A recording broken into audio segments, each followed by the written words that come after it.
GS Creative by Rajat.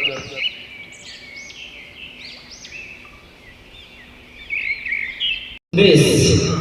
वर्षा दौला तो केबे ज्योत्स्ना दौला केबे बासना दौला तो केबे मो मनर तृष्णा दौला कल्पना आसिले मु आत्महर होई उठुली केउ एक अजना खुशी तो से कल्पना किए काहाकु नहीं मु आज एते आत्महरा आसंतु जहांकर परिचय देवार कौन सी एठार मु अवकाश रखुनी सी तांकर निजे ही तांकर परिचय जे कि प्रत्येक कार्यक्रम को बाई परिक्रमार सकाळु संध्या पर्यंत चली कार्यक्रम को जे संयोजना करती अति मधुर कंठरे तांको ही मु आमंत्रण करी कवि रंजन कुमार नंद महोदय को देखिबा तांकर कल्पनाटी किए। मोर कवितार शीर्षक कल्पना। एक कल्पना कविताटी लिखी जनकर कहानी को नहीं आम अंचल अन्यतम सुजक सुनता 78 वर्ष पाखापाखि व्यक्ति सी राधाश्याम पात्र घर तांकर मल्लिकगढ़ महड़दारी से पेशार जड़े इंजीनियर थे से विवाह कले सरपात्र नवम को दशम जाई वर्ष ग्रीष्म छुट्टी रे सरपात्र सहित विवाह है एवं सरपात्र को से नहीं भुवनेश्वर गले भुवनेश्वर रे सरकारी क्वार्टर से रहिले किंतु सरपात्र जानी नथिले राधाश्याम बाबू कविता लेखती बोली रातिर द्वितीय पहर रे से लुचि लुचि तो नुहे अन्य रूम रे जाई कविता लेखती एवं से कविता गुड़िक सरपात्र पढ़ती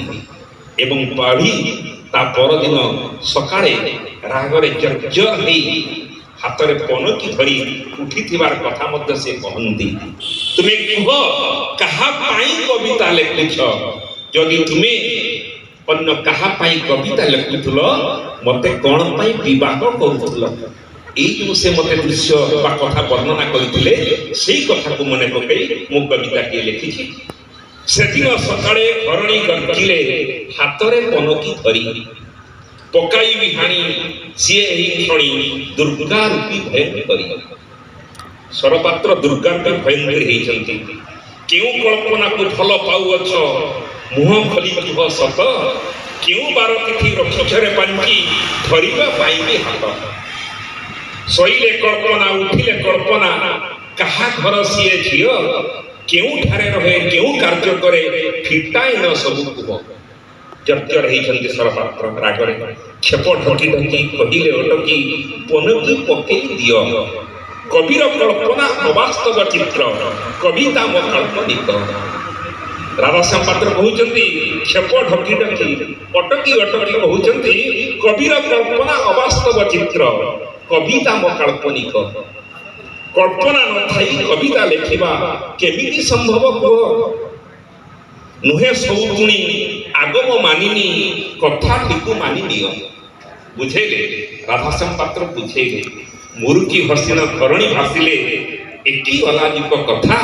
मुही मूढ़मती बुझी न पारिली मिछटारे देली व्यथा कविर हृदय निहाती कमल कल्पना रे थाए लेखी तमे परामर मुपरा तमर जीवन जीवन साथी घर तो बाहरे प्रिया दुई जन एक आरक बड़ी बुझी जाइछंती लागू नाही आउ कड़ी